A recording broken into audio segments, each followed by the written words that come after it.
Hello friend, Radhe Radhe, जय श्री श्याम। कैसे हैं आप सब? आई होप अच्छे होंगे। मैं भी अच्छी हूँ और पहले से बेटर है मेरा जुकाम। आपको आवाज़ से पता लग ही जाएगा कि पहले से मैं थोड़ा सा अच्छी हूँ। ठीक है, तो और इस गर्मी में आप भी बच के रहिए, पानी वानी पीते रहिए। और तो जी, आज मैंने जल्दी ही काम ख़त्म कर लिया अपना घर का फटाफट से। अभी हमारे घर में सारे मेंबर सोए हुए हैं, इसके पापा और दोनों बच्चे। और इधर जो दुकान में मैंने जैसे सफाई कर दी है, शीरो मेरे सामने दुकान में सोफे पे ही बैठा हुआ था। अभी दिखाती हूँ आपको शीरो भी। और ये मैं दिखा रही हूँ, देखिए आज मैंने फटाफट से सुबह सारा काम फिनिश कर लिया है। ठीक है, और सारा काम फिनिश करने के बाद ये देखिए जीने में भी अभी जस्ट पानी मैंने डाल दिया था, तो पोछा वोछा लगाऊंगी थोड़ा सा। तो ये देखिए मैंने दुकान में भी सफाई कर दी है। और जो ये रुमाल पड़ा है ना, ये तौलिया से छोटा सा, इससे मैं झाड़ू लगाते लगाते पसीना पोंछ रही थी। इतनी गर्मी लग रही थी आज, तो जैसे झाड़ू लगा रही थी टपक टपक पसीने इतने ज़्यादा पड़े हुए थे। और बहुत तो छोटे तौलिए से मैं साथ साथ तो पोंछती जा रही थी अपने फेस को। तो आप मेरी शक्ल देख के ही पता लगा लेंगे कि मेरे को कितनी गर्मी लगी हुई है। ठीक है, तो जी ये देखिए मैं अभी आप लोगों को दिखाती हूँ। मेरे घर में से भी मेंबर सोए हुए हैं। ये इधर इस छोटे वाला बेटा है और उसके पापा हैं, और दूसरे वाले रूम में जो बड़े वाला बेटा है वो एसी रूम में सोया हुआ है। और शीरो तो आपने देख ही लिया। तो कुल मिला के हमारे घर में अभी सभी लोग सोए हुए हैं। ठीक है, तो इधर मैं फटाफट से इनके उठने का इंतज़ार नहीं करूँगी, मैं बैठ जाती हूँ अभी अपनी सिलाई मशीन पे। तो फ्रेंड, आज मैं आपसे शेयर करूँगी कि किस तरह से हम एक परफेक्ट सूट की स्टिचिंग, या मतलब जो फ्रॉक हो या कोई भी चीज़ हो, हम लेडीज़ वेयर जो है, जो लेडीज़ के सूट सलवार या कुर्ता जो भी हम स्टिच कर रहे हैं, तो उसकी परफेक्ट फिटिंग कैसे आएगी, इस बारे में बात करेंगे आज। ठीक है, तो परफेक्ट फिटिंग के लिए तो देखो कोई भी बंदा जो है स्टिचिंग में परफेक्ट नहीं होता। कहीं ना कहीं हर किसी जो कस्टमर होता है उसकी फिटिंग जो है वो अलग होती है। ठीक है, जैसे कि कल कटिंग करते टाइम भी मैंने बताया था कि हर एक बंदे का जैसे शक्ल किसी की नहीं मिलती, इसी तरह से हमारे बॉडी मेजरमेंट भी हम सबका नहीं एक जैसा रहता। ठीक है, वैसे तो हम एक दूसरे का कई बार सूट पहन भी लेते हैं, लेकिन फिर भी अगर देखा जाए तो हम इंची टेप से नापेंगे ना, तो सभी पर्सन का, सभी लेडीज़ का, क्योंकि हम लेडीज़ के बारे में ही बात करेंगे क्योंकि हम लेडीज़ टेलर हैं, तो सभी लेडीज़ का जो है बॉडी मेजरमेंट, या सभी जेंट्स का बॉडी मेजरमेंट जो है वो अलग होता है। ठीक है, तो क्या मैं सही कह रही हूँ या नहीं, ये कमेंट्स करके बताइए। ठीक है, तो सभी लेडीज़ जेंट्स का बॉडी मेजरमेंट डिफरेंट होता है। तो हम सबसे पहले नाप लेंगे ना। नाप लेने से पहले हम, जैसे कस्टमर हमारे पास आ गया, तो कस्टमर जैसे ही आएगा वो एकदम से तो नाप नहीं देगा ना हमें, थोड़ी देर बैठेगा, बात करेगा। तो इतनी देर में ही जैसे आएगा ना, आते टाइम वो होगा खड़ा हुआ। ठीक है, बैठेगा तो बाद में ही, पहले थोड़ी देर बात करेगा।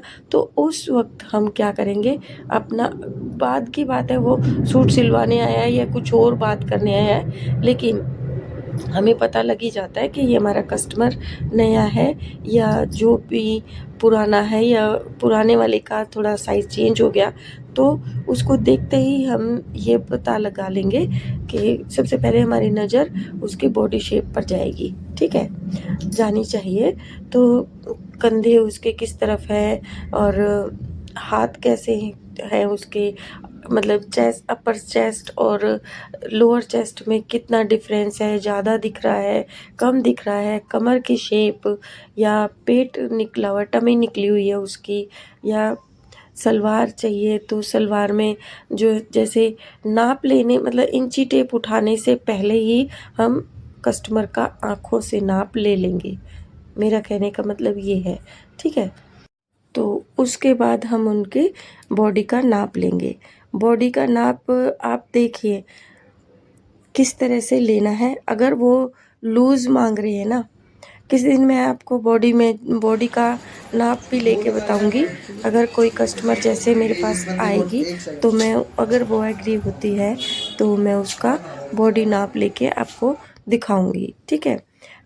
नहीं तो अपने ही बॉडी पे आपको नाप लेके बता दूंगी कि किस तरह से नाप लेना है, ठीक है। उसमें भी पता है, हम जैसे बॉडी नाप ले लेते हैं ना, तो उसमें भी कई कस्टमर मतलब या तो उससे लूज़ मांगते हैं या थोड़ा फिटिंग का मांगते हैं। तो उसमें फिर आ जाती है हमारे ऊपर बात, क्योंकि उन्होंने तो अपना बता दिया। उसमें हमें कितना माइनस करना है, कितना लूज़ लेना है, तो वो हमारे ऊपर डिपेंड करेगा, ठीक है। तो हर एक पर्सन का जो है बॉडी नाप लिखते टाइम उसको लूज़ चाहिए या फिटिंग का चाहिए, वो हमें लिख लेना है, ठीक है। अगर क्योंकि बाद में फिर हम सिलाई मारते रहेंगे, कम ज़्यादा ऑल्ट्रेशन के लिए आ जाएगा वो सूट, उसमें कोई वो नहीं है फिर, ठीक है। और उसके बाद आ जाती है सलवार की। सलवार में जैसे हम है ना, कई बार कपड़ा धो के बना सकते हैं और कई बार जो ऐसे कपड़े आ जाते हैं कि धोना नहीं होता। तो इस कंडीशन में हमें सलवार का, दोनों ही कंडीशन में कई बार कपड़ा ऐसा हो जाता है कि वो ढीला होके लटक जाता है, तो वो लंबी हो जाती है सलवार।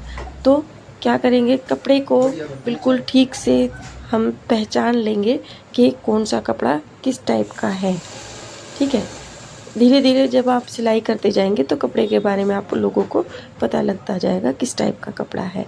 तो जैसे न्यू है ना, तो न्यू के लिए ये होगा, अगर वो धो भी नहीं रहे हैं तो क्या होगा, कपड़ा थोड़ा सा लचक वाला है तो उसको थोड़ा कम ले लीजिए। और थोड़ा सा आपको ये डाउट है कि भाई ये कपड़ा सिकुड़ेगा तो थोड़ा सा ज़्यादा ले लीजिए। मेजरमेंट में एक या आधा करके थोड़ा सा 1-1.5 की मतलब थोड़ा सा बढ़ा के ले लीजिए लंबाई में, ठीक है। यही कमीज़ में करना है और यही सलवार में ट्रिक करना है आपने, ठीक है। तो थोड़ा सा तो लंबा तो देखो चल जाता है, लेकिन छोटा नहीं चलता, ठीक है। लंबा अगर हो भी जाएगा तो एक सिलाई लग के तो वो हो जाएगा फिटिंग का। तो जैसे अगर छोटा हम ले लेंगे ना तो उसमें फिर मामला गड़बड़ हो जाता है, ठीक है। फिर हमारी ही मेहनत ज़्यादा बढ़ती है, फिर वो ऑल्ट्रेशन के लिए आ जाता है तो फिर हमें दोबारा से करना पड़ता है, ठीक है जी। इधर मैं कर रही हूँ अपना, जैसे कि मेरे पास ये सूट जो था प्लाज़ो सूट, ये प्लाज़ो सूट जो है ना वो हैवी साइज़ की लेडीज़ का है, जैसे कि मैंने आपको पहले भी बताया था, कटिंग कर रही थी तब। तो इसमें मैंने अच्छी खासी लूजिंग दी है, ठीक है, क्रोच एरिया में भी और वैसे हिप साइज़ में भी। क्योंकि ये जो कपड़ा है ना ऐसा है कि जहाँ से सिलाइयाँ होंगी ना वहाँ से खुसट जाएगा, मतलब छिज जाएगा, या क्या बोलते हैं उसको, तार निकल जाते हैं, सॉरी, जहाँ से तार जो होते हैं, सिलाई होती है ना, वहाँ से वो सिलाइयाँ दिखने लगती हैं, खुल जाते हैं। आप समझ लीजिए कैसे कहना चाह रही हूँ मैं, कि कपड़ा बेकार है ये मेरे हिसाब से। अगर इसमें अस्तर लगवाते तो ज़्यादा अच्छा इसका था। फिर भी मैंने क्या करा है, जैसे जीन में 2 सिलाइयाँ होती है ना, उस टाइप में, मतलब एक बार तो सिलाई वैसे लगा दी, फिर उस जो मार्जिन को अंदर फोल्ड करके उसके ऊपर फिर से सिलाई लगा दी। तो इस तरह से मैंने इसके क्रोचेरी की सिलाई करी है, क्योंकि यहाँ पे अगर मैं जो इंटरलॉक कर देती ना तब भी वो सिलाई खुल जाती, ठीक है। तो मैंने इसमें सिलाई को पक्का करा है और इस तरह से मैंने इसमें इलास्टिक डाल दिया है। देखने से आपको पता लग रहा है कि मैंने कितनी लूजिंग ली है। अगर वो कहेंगी ज़्यादा लूज़ है तो एक सिलाई लग सकती है, ठीक है। लेकिन अगर टाइट हो जाएगा ना, क्योंकि हैवी साइज़ पहले ही है, टाइट हो जाएगा तो मुश्किल हो जाएगी। क्योंकि वो प्लाज़ो इस फर्स्ट टाइम सिलवा रही हैं अपना, वो सलवार ही ज़्यादा पहनती है। तो क्योंकि इसमें कपड़ा कम था और आपने देखा भी होगा कटिंग करते टाइम, और कपड़ा कम था और किस तरह से मैंने जोड़ लगा के कमीज़ को बनाया है, स्लीव्स को बनाया है और प्लाज़ो बना रही हूँ। प्लाज़ो में भी अच्छी खासी लूजिंग दे दी है मैंने कि उनके लिए कंफर्टेबल रहेगा। ठीक है, तो आप देखिए मैंने ये लास्टिक डाल दिया है और लास्टिक डालने के बाद बीच में लास्टिक के बड़ा टाँका करके एक सिलाई भी लगा दिया है और बहुत अच्छी तरह से लास्टिक इसमें डल के तैयार हुआ है। ये देखिए बिल्कुल खुला प्लाज़ो है और नीचे जो इसके बॉटम में है ना, वो कमीज का कपड़ा लगाया हुआ है, जो कुर्ती का कपड़ा था वो वाला कपड़ा मैंने थोड़ा सा इसमें अलग सा, थोड़ा सा हल्का सा इसमें वेट भी आ जाएगा कपड़े में और अच्छा भी लगेगा। ठीक है, तो इस तरह से मैंने एक प्लाज़ो सूट की स्टिचिंग कर ली है और इसकी फुल स्टिचिंग देखना चाहते हैं तो मेरे दूसरे वाले चैनल पे आप जाके देख सकते हैं। और अगर वीडियो पसंद आए तो इस वाले चैनल पे भी और दूसरे वाले चैनल पे भी आप जाके लाइक कीजिए, शेयर कीजिए, सब्सक्राइब कीजिए, क्योंकि अगर जो आपके किसी काम की नहीं है वीडियो तो हो सकता है आपके किसी दोस्त की, आपके किसी फ्रेंड की जो काम की हो, ये वो स्टिचिंग करती हो, तो हो सकता है उन्हें 1-2 पॉइंट मेरे जो इस वीडियो से सीखने को मिले। तो आपको भी अगर पसंद आई है तो प्लीज़ आप लाइक कीजिए वीडियो को और मिलती हूँ आपको नई दूसरी अगली वीडियो में। ठीक है, तो ये देखिए इसकी लेंथ भी अच्छी है और नीचे पोंचे पे भी मैंने, मोरी पे भी मैंने कुर्ती का कपड़ा लगा दिया था ताकि इसकी थोड़ी सी लुक और बढ़ जाए। ठीक है, और थोड़ा सा इसमें वेट भी आ जाए। बहुत हल्का कपड़ा है ये। ठीक है, और कपड़ा तो हल्का है ही लेकिन इसके तार भी बहुत ज़्यादा निकल रहे थे, तो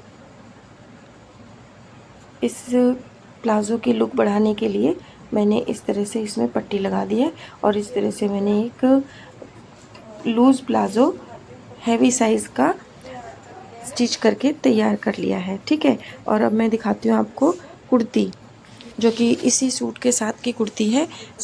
इसकी स्लीव्स की तो आपको दिखाई दी थी मैंने, स्लीव्स की वीडियो इसी वीडियो में जो मैंने आपको स्लीव बनानी बताई है।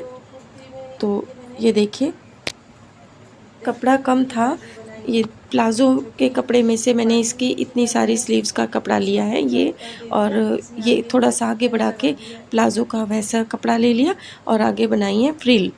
और फ्रिल भी देखिए प्लाज़ो के कपड़े की ही हैं, तो इस तरह से खूबसूरत सी जो स्लीव्स बन के तैयार हो गई हैं।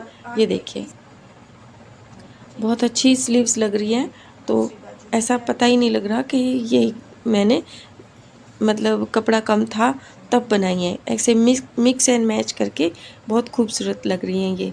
और आपको पसंद आई है तो प्लीज़ वीडियो को लाइक कीजिए और आप भी इसी तरह से अपनी स्लीव्स की लेंथ बढ़ा सकते हैं।